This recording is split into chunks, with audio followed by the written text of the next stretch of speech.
SK all exam solution point में आप सभी को स्वागत है। आज बात करने वाले हैं क्लास 12वीं के पॉलिटिकल साइंस से महत्वपूर्ण प्रश्न जो परीक्षाओं में पूछे गए हैं। पहला प्रश्न है, भारत में वयस्क मताधिकार प्राप्त करने का न्यूनतम आयु क्या है? तो इसका आपका सही आंसर हो जाएगा 18 वर्ष।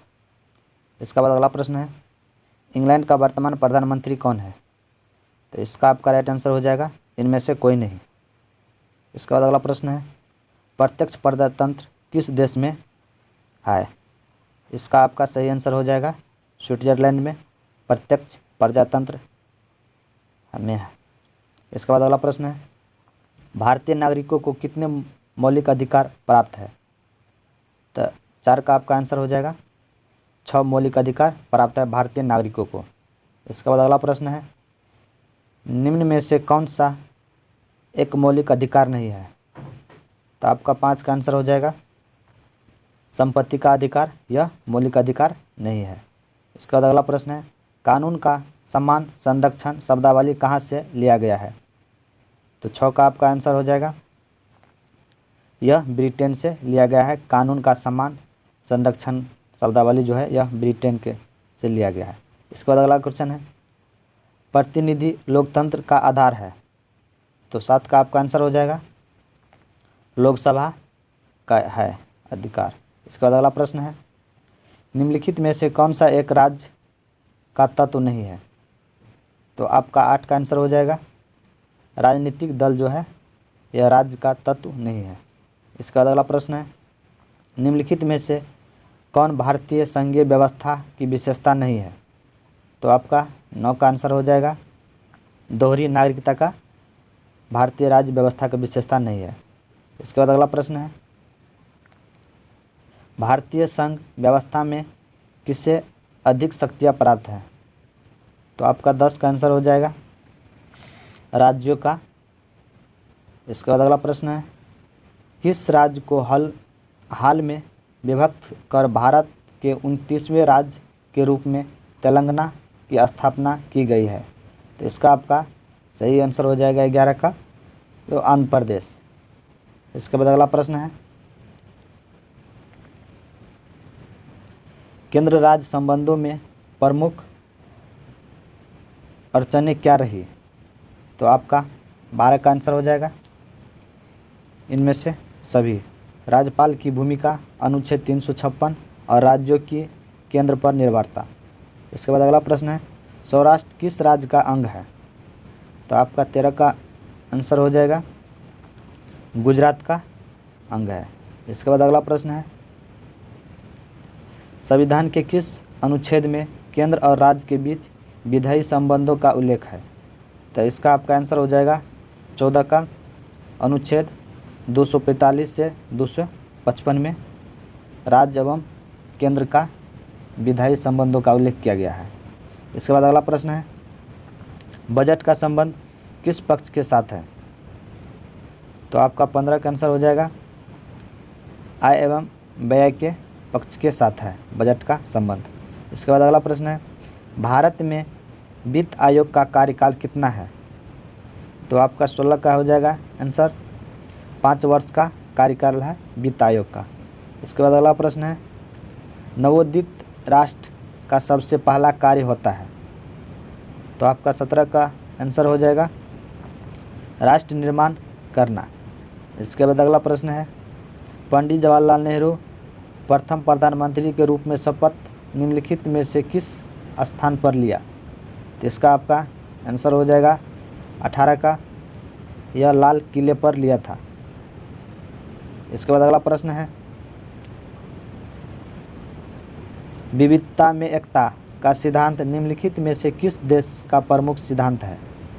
तो आपका 19 का आंसर हो जाएगा भारत का यह सिद्धांत है, प्रमुख सिद्धांत। इसके बाद अगला प्रश्न है, भारत में लोकतंत्र की बहाली के बाद भारतीय नागरिकों को अधिकार प्राप्त हुए? 20 का आपका सही आंसर हो जाएगा उपयुक्त सभी। मौलिक अधिकार भी है, मतदान का अधिकार भी है, जनप्रतिनिधि चुनने का अधिकार भी है। इसके बाद अगला प्रश्न है, भारत सरकार विविध कल्याणकारी योजना को लागू किसके माध्यम से करता है? तो आपका 21 का आंसर हो जाएगा राज्य के नीति निर्देशन सिद्धांतों के माध्यम से। इसके बाद अगला प्रश्न है माउंटबेटन योजना का संबंध निम्नलिखित में से किससे है? तो आपका 22 का आंसर हो जाएगा यह भारत का विभाजन से है, लॉर्ड माउंटबेटन का योजना का संबंध। इसके बाद अगला प्रश्न है भारत विभाजन के लिए 1947 में बनी विभाजन समिति के अध्यक्ष निम्न में से किससे बनाया गया? तो आपका 23 का आंसर हो जाएगा वायसराय को बनाया गया था।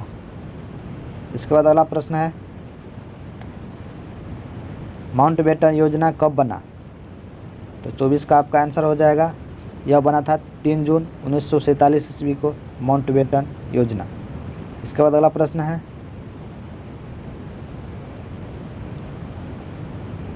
द्विराष्ट्र सिद्धांत के आधार पर कौन सा देश बना? तो आपका 25 का आंसर हो जाएगा पाकिस्तान। इसके बाद अगला प्रश्न है द्विराष्ट्र सिद्धांत निम्नलिखित में से किसका देन था? तो आपका 26 का आंसर हो जाएगा यह मोहम्मद अली जिन्ना का देन था। इसके बाद अगला प्रश्न है पाकिस्तान निर्माण की मांग प्रथम बार कब की गई? तो इसका आपका 27 का सही आंसर हो जाएगा 1940 ईस्वी में पाकिस्तान की निर्माण की मांग प्रथम बार की गई थी। इसके बाद अगला प्रश्न है मुस्लिम लीग के किस अधिवेशन में पाकिस्तान नामक देश निर्माण की मांग की गई? तो इसका आपका 28 का आंसर हो जाएगा यह लाहौर अधिवेशन 1940 ईस्वी में की गई थी। इसके बाद अगला प्रश्न है राज्यों का पुनर्गठन आयोग कब बना? तो आपका 29 का आंसर हो जाएगा 29 दिसंबर 1953 ईस्वी में बना था। इसके बाद अगला प्रश्न है राज्य पुनर्गठन आयोग के अध्यक्ष कौन थे? तो आपका 30 का आंसर हो जाएगा सैयद अली थे राज्य पुनर्गठन आयोग के अध्यक्ष। इसके बाद अगला प्रश्न है भारतीय संसद से राज्य पुनर्गठन अधिनियम कब पारित हुआ? तो इसका आपका 31 का सही आंसर हो जाएगा 1956 ईस्वी में संसद से राज्य पुनर्गठन अधिनियम पारित हुआ था। इसके बाद अगला प्रश्न है भारतीय संविधान के अनुसार भारतीय राज्यों को कितने वर्गों में बांटा गया? तो आपका 32 का आंसर हो जाएगा यह बांटा गया है 4 वर्गों में बांटा गया संविधान के अनुसार भारतीय राज्यों को। इसके बाद अगला प्रश्न है जम्मू कश्मीर राज्य के राज्य प्रमुख को कहा जाता था? इसके बाद 33 का आपका आंसर हो जाएगा सदर ए रियासत। इसके बाद अगला प्रश्न है भारतीय संविधान द्वारा राज्यों की सीमाओं में परिवर्तन करने, नाम बदलने एवं नए राज्यों का निर्माण करने का अधिकार किसके प्रदान किया गया है? किसे प्रदान किया गया है? तो आपका 34 का आंसर हो जाएगा सांसद को यह प्रदान किया गया है अधिकार।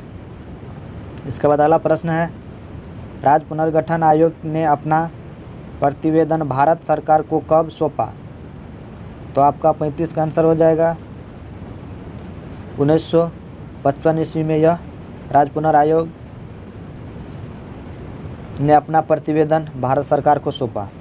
इसके बाद अगला क्वेश्चन है स्वतंत्रता प्राप्ति के समय भारतीय संघ में इकाइयों राज्यों की संख्या कितनी थी? तो आपका 36 का आंसर हो जाएगा 28 थी। इसके बाद अगला प्रश्न है राज्य पुनर्गठन अधिनियम लागू होने के बाद भारत को 2 इकाइयों में विभाजित किया गया। ये इकाइयाँ निम्नलिखित में से कौन है? तो आपका 37 का आंसर हो जाएगा राज्य एवं केंद्र शासित प्रदेश। इसके बाद अगला प्रश्न है राज्य पुनर्गठन अधिनियम लागू होने के बाद निम्नलिखित में से किसे केंद्र शासित प्रदेश के अंतर्गत नहीं रखा गया? तो आपका 38 का आंसर हो जाएगा यह मद्रास को नहीं रखा गया। किसे नहीं रखा गया? मद्रास को नहीं रखा गया। इसके बाद अगला प्रश्न है, बम्बई राज्य को विभाजन कर किन राज्यों की स्थापना की गई? तो आपका 39 का आंसर हो जाएगा महाराष्ट्र एवं गुजरात की स्थापना की गई। इसके बाद अगला प्रश्न है, महाराष्ट्र एवं गुजरात राज्य की स्थापना कब हुई? तो आपका 40 का आंसर हो जाएगा 1960 ईस्वी में महाराष्ट्र एवं गुजरात राज्य की स्थापना की गई थी। इसके बाद अगला क्वेश्चन है, नागालैंड राज्य का निर्माण कब किया गया? तो आपका 41 का आंसर हो जाएगा 1963 ईस्वी में नागालैंड राज्य का निर्माण किया गया। अगर वीडियो अच्छा लगे तो वीडियो को लाइक शेयर सब्सक्राइब करके बेल आइकन को दबाना, बेल आइकन को दबा के ऑल को भी दबाना, ताकि आपका डेली वीडियो का नोटिफिकेशन मिलते रहे। वीडियो को देखने के लिए बहुत बहुत धन्यवाद।